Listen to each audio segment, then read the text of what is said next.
Paul Hawksby, Tony Cascarino here on talkSPORT. The fallout continues from the Ashes defeat. And the Noosa get-together, which was supposed to set everybody up in a positive frame of mind for the third test, is now the Noosa stag do.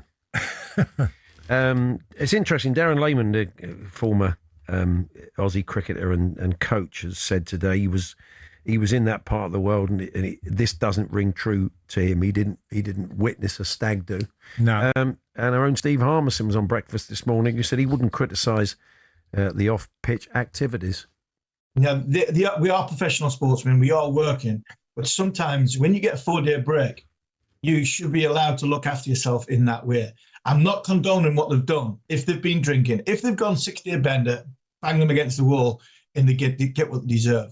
But if they've been caught having a couple of pints in the middle of the afternoon, when the world is ending, I mean, I'm not hammering them for this. So I'm trying to put a professional perspective of what it's like being on an Ashes tour, especially if you've got a World Cup tagged on the end of it.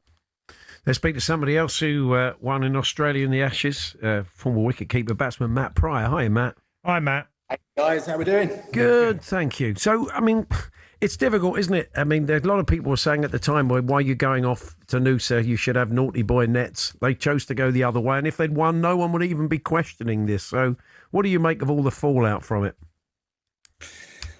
Well, it's to be expected. You go to Australia, you lose. You're going to be... people are going to come at you for everything. That's just part and parcel. I think, drinking culture, Noosa, stag do, that's, again, to be expected and not a surprise.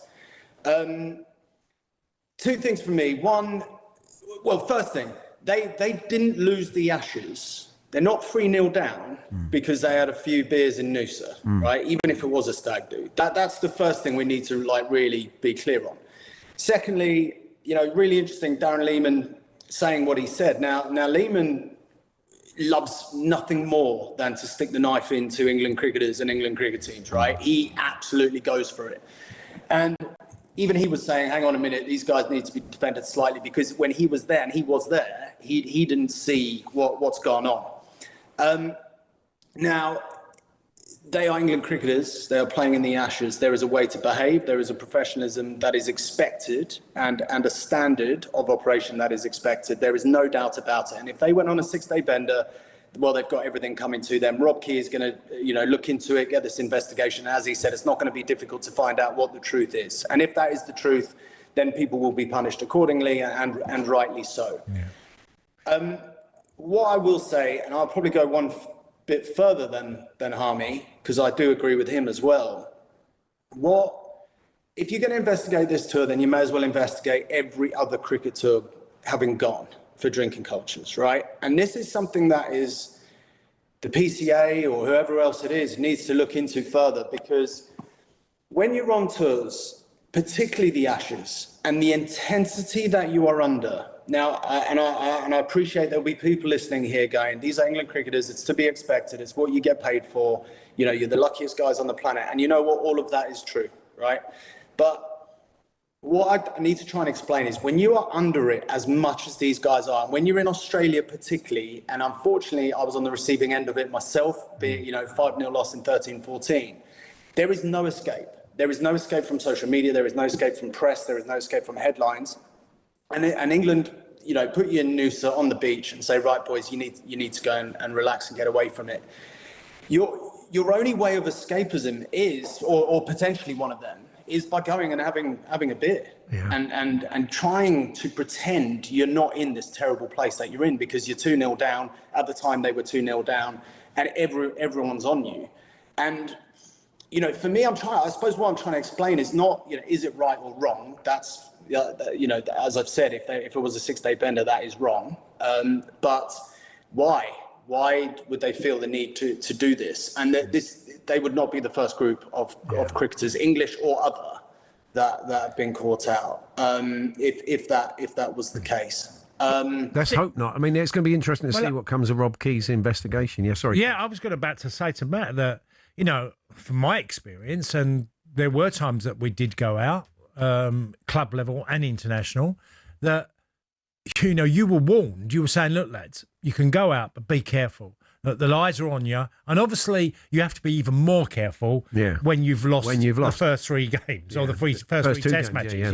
Yeah. You know, and that in itself, that carries a lot of weight because, as Matt said, you're a professional, so you're in a privileged position of you earn good money, you're playing for your country, you should be doing everything you can. But sometimes you have to come away from that as well. Yeah. And I'm sure Matt will tell you on trips that along the way, it was needed to have a break from the relentless schedule, which cricketers are doing, not even the length of the tour. Yeah. And I mean, look, good things can come from these get-togethers. It is the optics of it. And I suppose it's going to be the specifics of what Rob Key finds. There's a few other things emerging now, apparently, about individual players.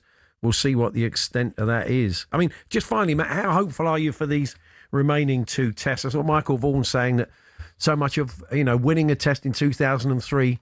he felt set them up in some ways, from his point of view, for 2005. There's still a lot to be learned. I mean, he says they're not dead rubbers. It's hard to see that as an England cricket fan, but how do you feel about these remaining 2 tests? Yeah, I think, listen, Cass, you're absolutely right firstly on the points you make. You know, and these tours are long, right? And someone like Joe Root has his family over there and is able to, and apparently he went away with them, stayed in a separate place and got away from it all. That was his way of escaping. But some of the guys won't have family there, right? They'll just be there in the group, and they've got the Ashes, right? 3-0, it's done. The Ashes, you know, that's what it is. Now, I, in a funny way, would almost get the Lions out there and say, let's prepare, because for me, this starts for our next Ashes tour. You're starting prep from now for almost our next Ashes. Now, of course, England fans, what do they want to see from their team? Fight. They want to see them going, you know, not giving up, fighting to the end, winning 3-2. That's all fantastic stuff. I'm kind of like, the guys that have been given the chance, they've not taken their opportunity, right? They've had their chance. It's now lost. Now we're looking forward. Now it's about what opportunities can we give to young players to go and play at the MCG, go play in front of those crowds. You know, everyone talks about the mentality needed to perform in Australia.